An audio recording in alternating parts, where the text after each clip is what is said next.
কবিতাৰ শিৰোনাম নৈখনে পিৰালি চুবগৈ। কবি চন্দন চক্ৰৱৰ্তী। নৈখনে দেখোন পিৰালি চুবগৈ, বাৰিষাটো কটাব পাৰিম নে নাই তাক লৈহে এতিয়া চিন্তা।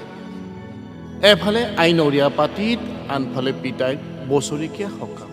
বৰ বিমৰত পৰিছোঁ, কি যে কৰোঁ কি নকৰোঁ এতিয়া।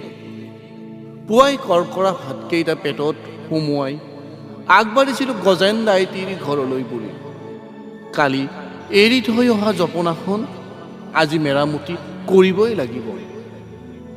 সেয়া কৰিলেহে সপ্তাহটোৰ পইচাকেইটা দিব হেনো।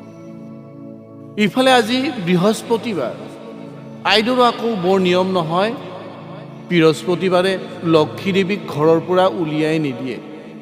বৰ বিমৰত পৰিছোঁ। পনাটয়েও মাছ খাম বুলি আশাৰে ৰৈ আছে আই দৰবৰ অপেক্ষাত। বেচেৰি এওঁ কেঁচা খৰি ফুৱাই ফুৱাই চাউলকেইটাকে সিজাই খুৱাইছে। অৱশ্যে এটাতেই ভাগ্য ভাল, কেতিয়াও বিৰক্তিৰ ভাৱ নেদেখিলোঁ এওঁৰ মুখত। যোৱাটো বানে সকলো তহিলং কৰাৰ পিছৰ পৰা বৰ ভয় লগা পৰিস্থিতিৰ সন্মুখীন হৈছোঁ। নৈখনে যদি এইবাৰো একেটাই ৰূপ লয়, ইতিমধ্যে নৈখনে প্ৰায় পিৰালি চুবগৈ।